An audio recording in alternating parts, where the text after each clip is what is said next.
안녕하세요. 예, 틀맨 남성의원 원장 유석선입니다.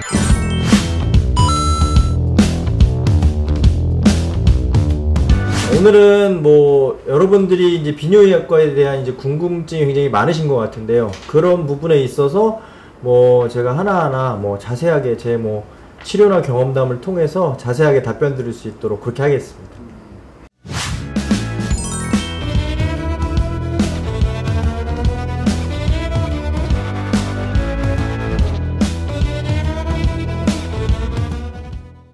뭐 비뇨의학과라는 게 보통 뭐 비뇨기과죠. 비뇨기과가 이제 최근에 와서 이제 명칭이 비뇨의학과로 바뀌었는데요. 간단하게 설명을 드리자면 우리 몸에 이제 소변이 만들어지는 어떤 과정이 있겠죠. 그래서 수분이 응축되고 제가 이제 그림을 하나 이제 그려가지고 이제 왔는데요. 여기 뭐 잘 보이시는지 모르겠지만 요렇게 요게 이제 신장이고요. 신장 여기 요관. 그 다음에 요게 이제 방광, 그 다음에 요도, 그 다음에 남성분들의 경우 이제 전립선 뭐 고환이 있잖아요. 그래서 소변이 내려오는 과정, 요런 과정에 있어서의 모든 질환을 저희 비뇨의학과가 담당하고 있다고 보시면 됩니다. 그래서 뭐 신장에 있는 뭐 암이나 뭐 결석, 염증도 있을 수 있고요. 물론 요도나 방광도 마찬가지고요. 전립선에 있는 전립선 비대증, 그다음 전립선염, 뭐 고환에는 고환염이나 부고환염, 고환염전도 있을 수 있겠죠. 그래서 그런 어떤 성병 마찬가지고요. 성병, 뭐 정계정맥류 그런 것도 통해서 어떤 발기부전, 조루, 음경에 관한 것도 마찬가지고요. 어차피 소변이 내려오는 어떤 생식기 중에 하나죠. 그런 모든 어떤 질환들을 통틀어서 저희가 볼 수 있는 게 비뇨의학과라고 할 수 있겠습니다.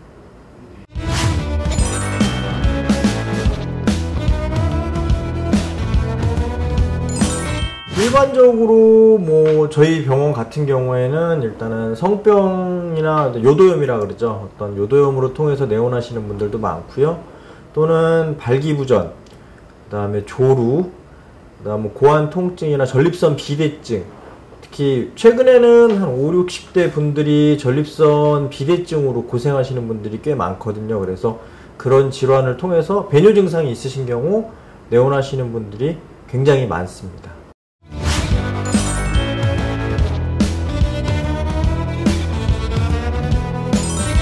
일단은 본인이 느껴지는 증상이 있는 경우, 예를 들어서 뭐 소변이 자주 마렵거나 뭐 야간에 소변이 마려워서 깬다거나 아니면은 뭐 잔뇨감이 있다거나 이런 경우 뭐 보통 저희가 뭐 전립선 쪽을 의심해봐서 비뇨의학과에 내원해서 검사를 통해서 확인을 할 필요가 있겠고요. 또는 뭐 말씀드린 대로 제가 성병 말씀드렸듯이 요도염, 특히 뭐 여자친구와 성관계를 했는데 다음날이나 그 다음날부터 좀 불편하다, 또는 어떤 뭐 염증이나 이런 게 의심이 된다, 뭐 분비물이 있다, 이런 경우 내원을 하셔야 되고요.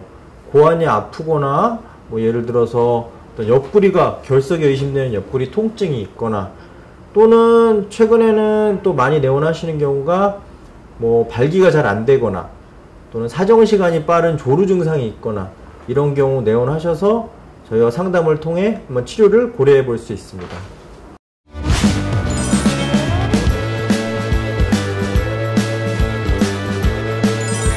조루의 경우에는 뭐 치료 방법이 여러 가지가 있는데요. 일단은 조루는 뭐 되게 궁금해 하시는 분들이 굉장히 많으세요. 근데 조루가 과거에는 우리가 이제 엄밀히 말하자면 성관계를 할 때 어떤 삽입 후에 어떤 사정 시간이 2분 이내인 경우를 저희가 조루라고 정의를 했습니다. 근데 최근에는 그 정의가 바뀌었어요. 그래서 조루라는 게 어떤 내가 성관계를 함에 있어서 어떤 사정 시간이 만족을 못하는 경우, 또는 상대방이 만족을 못하는 경우, 이런 식으로 약간 주관적인 평가로 어떤 정의가 바뀌었기 때문에 이런 경우 저희 병원에 내원하셔서 또는 뭐 가까운 비뇨의학과에 내원하시면은 어떤 조루에 대한 치료를 고려해 볼 수 있습니다. 치료는 뭐 말씀드렸듯이 여러 가지 방법이 있는데요. 행동요법도 있을 수 있고요. 우리가 흔히들 뭐 사용하시는 어떤 마취 크림이나 또 마취제 이런 걸 뭐 도포해서 사용하는 그런 방법도 있을 수 있고요.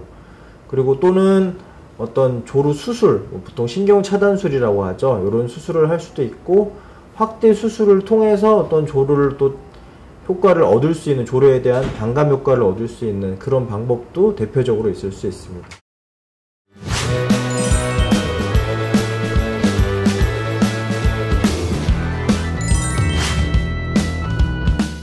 뭐 결론부터 말씀드리면 솔직히 발기부전을 아직 근본적으로 이게 100% 치료가 됩니다, 이런 방법은 아직은 없습니다. 노벨 의학상감이죠, 그런 게 있으면은. 근데 이제 보조적으로 저희가 할 수 있는 게, 제가 뭐 매번 이렇게 설명을 드리지만 일단은 전신 상태를 잘 유지하고 그렇게 하는 게 가장 먼저고요. 그 다음에 해볼 수 있는 게, 저희가 흔히들 뭐 들어보셨을 거예요. 뭐 비아그라나 시알리스, 이런 발기부전 치료제, 최근에는 뭐 국내사에서 만드는 복제약들도 많이 나오고 있죠. 그래서 그런 거를 보조적으로 섭취하심으로써 효과를 볼 수 있는 방법 있을 수 있고요. 또는 주사제를 직접, 우리 뭐 당뇨에서 인슐린을 접종하듯이, 예방접종하듯이 음경에다가 직접 주사를 통해서 해면체를 발기시켜서 이렇게 발기를 유도할 수 있는 그런 발기부전 치료제가 있을 수 있고요. 최종적으로는 발기력이 완전히 감소했을 때 어떤 대표적으로 할 수 있는 어떤 팽창형이나 굴곡형 수술적인 요법이 있을 수 있습니다. 그 사이에는 또 저희가 해볼 수 있는 게 어떤 체외 충격파 같은 거를 음경 해면체에 어떤 두들겨 줌으로써 음경의 혈류개선 효과나 해면체를 자극해서 발기를 좀 더 원활하게 할 수 있는 그런 방법도 시도해 볼 수는 있습니다.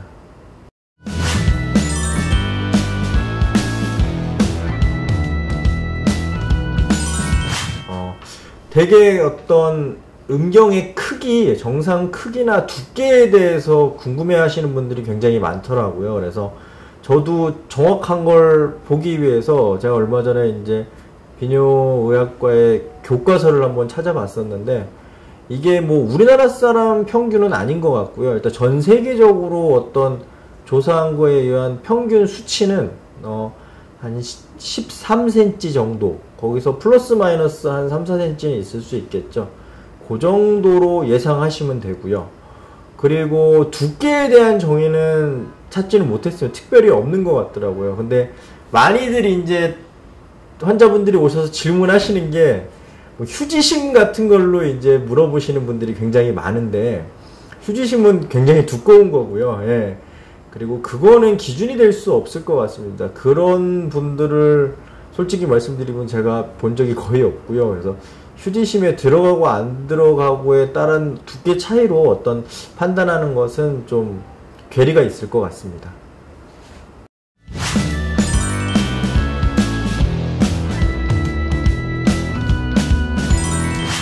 포경수술은 과거에는 참 많이 했었죠. 특히 뭐 70년대, 80년대, 뭐 과거에는 뭐 군대에서도 나이 드신 분들은 받으신 분들이 많다고 하더라고요. 특히 정관수술도 마찬가지고요. 근데 포경수술은 최근에는 많이는 안 하는 추세가 맞습니다. 맞는데, 일단 포경이라는 게 진성포경, 가성포경 요런 게 있거든요. 그러니까 귀두를 발기가 됐을 때 귀두를 덮고 있느냐 또는 포피가 안 덮고 있느냐, 요거에 따라서 우리가 보통 뭐 자연포경이라고 하죠. 그래서 그거에 따라서 뭐 포경수술을 고려하시는 분들이 많습니다. 근데 결론부터 말씀드리면 포경수술은 해도 되고 안 해도 됩니다. 그러니까 약간 여자들 쌍꺼풀 수술하는 이치와 비슷하다고 생각하시면 좋아요. 예.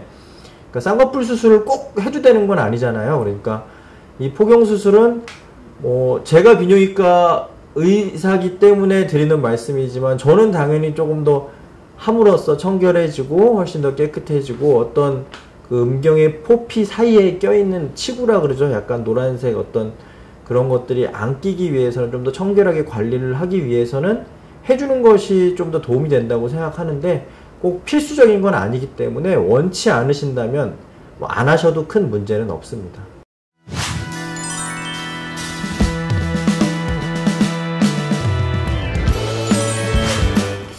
성병은 뭐 최근에도 많은 분들이 내원하고 계시는데요. 일단은 과거에는 보통 뭐 흔히들 생각하시는 게 매독하고 임질 요 정도만 생각을 하셨을 거예요. 근데 최근에는 뭐 검사 기술도 굉장히 많이 발달을 했고요. 또 어떤 균이, 예전에는 뭐 흔히들 아시겠지만 항생제가 뭐 페니실린 하나가 1910년대쯤에 개발이 돼서 그걸로 저희가 치료를 했지 않습니까? 근데 그게 아니라 최근에는 균도 굉장히 많이 생기고 또 변형이 오고 많은 종류의 균이 생겼기 때문에 그거에 따라서 치료가 조금씩은 다 틀릴 수 있습니다. 그래서 일단은 최근에 많이 흔한 균은 보통은 비임균성 요도염, 그러니까 임질이 아닌 요도염균이 꽤 많고요. 뭐 최근에 들어보셨을지 모르겠지만 뭐 클라미디아나 뭐 유레아 플라즈마, 유레아 리티컴, 뭐 마이코플라즈마 제니탈리움 이런 균들이 꽤 많고요. 의외로 또 여성분들은 뭐 성병은 아니지만 질염균들이 또 있을 수 있어서 혹시 뭐 요도가 가렵거나 또는 뭐 분비물이 있거나 본인이 평소와 다른 어떤 느낌, 어떤 소변 볼 때의 느낌이나 어떤 배뇨 증상이 있으실 때는 가까운 비뇨의학과에 내원하셔서 검사와 상담을 받아보시는 게 좋을 것 같습니다.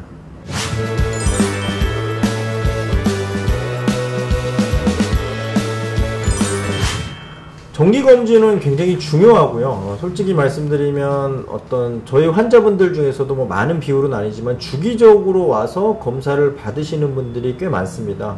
뭐 여성분들도 아시겠지만 뭐 임신을 준비하거나 또는 주기적으로 산부인과를 다니시는 어떤 그런 신여성분들이 많잖아요. 그래서 남성분들도 마찬가지로 본인이 증상이 없더라도 뭐 6개월이나 1년에 한 번 정도 오셔서 성병 검진을 받든지 아니면 소변 검사를 받고 가시든지 이런 분들이 최근에는 꽤 많은 추세입니다. 네.